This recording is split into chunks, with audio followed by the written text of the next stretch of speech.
तो हमारी इंद्रियां कैसी हों?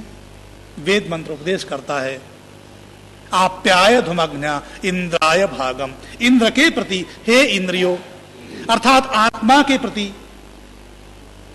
हे ज्ञानेन्द्रियों और कर्मेंद्रियों, तुम्हारा जो कर्तव्य है, अपना अपना भाग है, उसको ठीक प्रकार से निर्वहन करो। अर्थात इंद्रियां आत्मा के नियंत्रण में रहते हुए अपने कर्तव्यों का पालन करें। आगे आत्मा के लिए परमपिता परमात्मा कहने से पहले इंद्रियों के लिए कुछ और संदेश देते हैं। प्रजावती रनमीवा, इंद्रियों तुम कैसी हो? तुम प्रजावती हो। प्रजावती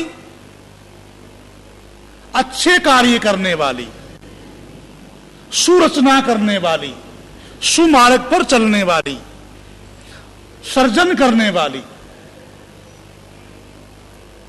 रनमीवा,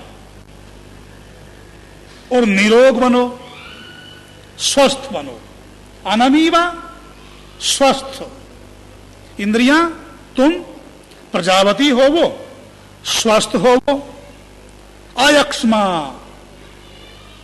और तुम्हारी किसी प्रकार की क्षति न हो, कोई रोग तुम में न हो, रोगों से रोगाक्रांत तुम इंद्रियां न हो, ताकि तुम इंद्र को श्रेष्ठतम कर्मों को करने के लिए सहयोग कर सको।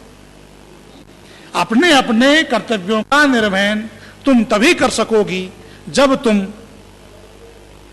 प्रजावती होवोगी, जब तुम निरोग होवोगी और जब तुम क्षति से रहित होवोगी।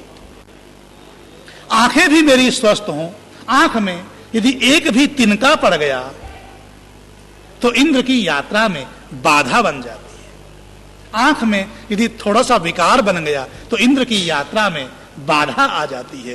कान में थोड़ा सा विकार आ गया, सुनाई देना कम हो गया तो इंद्र की यात्रा में बाधा पड़ जाती है। हाथों में यदि चोट लग गई, मुख पर यदि चोट लग गई या पैर दुर्घटनाग्रस्त हो गए तो इंद्र की यात्रा में बाधा आ जाती है।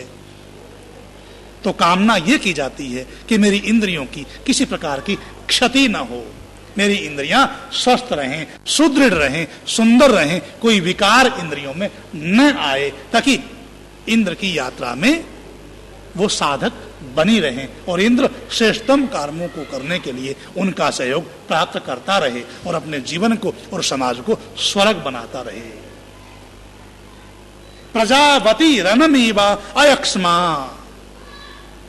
अब आगे वेद मंत्र कहता है, मावस्तेन ईशत माघ संशो। अब इंद्र को अर्थात आत्मा को संबोधित करते हुए वेद माता उपदेश करती है, ए मनुष्यो, मावस्तेन, स्तेन तुम्हारा मालिक न बने, और अघसंसा मां, और पाप की वृत्ति भी तुम्हारा मालिक न बने। स्तेन किसे कहते हैं? चोरी की प्रवृत्ति को। स्तेन मानी चोर। अंग्रेजी में एक शब्द है सैटन। सैटन मानी शैतान। स्तेन शब्द से ही, वेद के स्तेन शब्द से ही क्या बना है? सैटन। सैटन मानी शैतान, अरबी का शब्द है। स्तेन से ही अरबी का शैतान शब्द बना है और स्तेन से ही अंग्रेजी का सैटन शब्द बना है। कुटिल प्रवृत्ति का सहारा लेने वाला व्यक्ति,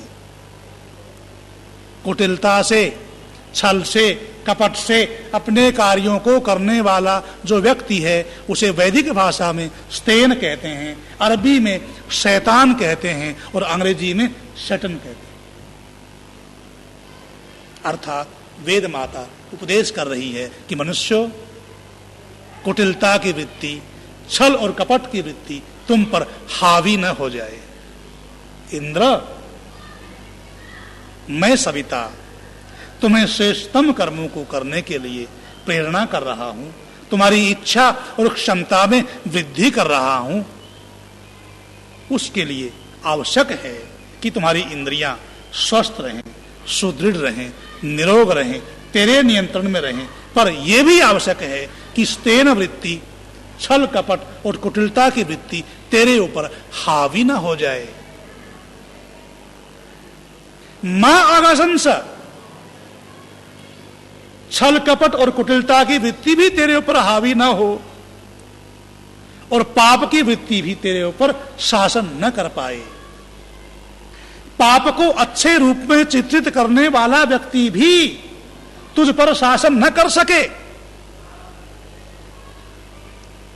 संगति और कुसंगति, कुसंगति में जाने से व्यक्ति पापी बन जाता है और संगति, अच्छी संगति में बैठने से व्यक्ति धर्मात्मा बन जाता है, महान बन जाता है, अपने जीवन को श्रेष्ठतम कर्मों की ओर प्रेरित करने वाला, ले जाने वाला बन जाता है।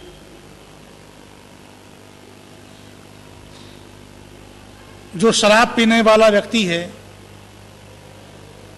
वो शराब में बुराइयां होते हुए भी शराब को अच्छे रूप में चित्रित करेगा। मां अघसंस, जो जुआ खेलने वाला व्यक्ति है या सट्टा खेलने वाला व्यक्ति है वो जुए को और सट्टे को अच्छे रूप में चित्रित करेगा, उसकी प्रशंसा करेगा। अर्थात जो जो भी व्यक्ति बुराइयों में ग्रस्त हैं उन बुराइयों को छोड़ना नहीं चाहते, वो अपने परिवेश में आने वाले अन्य लोगों को भी उन बुराइयों में ग्रस्त कर देना चाहते हैं। वो क्या करते हैं? अपनी बुराइयों को अच्छे रूप में चित्रित करते हैं, अपनी बुराइयों की प्रशंसा करते हैं। तो इस वेद मंत्र में यह कहा जा रहा है कि मां वस्तेन ईशत मां घसंसो, पाप को अच्छे रूप में बताने वाला व्यक्ति, पाप की प्रशंसा करने वाला व्यक्ति, तुम्हें पाप में धकेलने की भावना रखने के कारण से पाप की प्रशंसा करने वाला व्यक्ति तुम्हारा शासन न करे।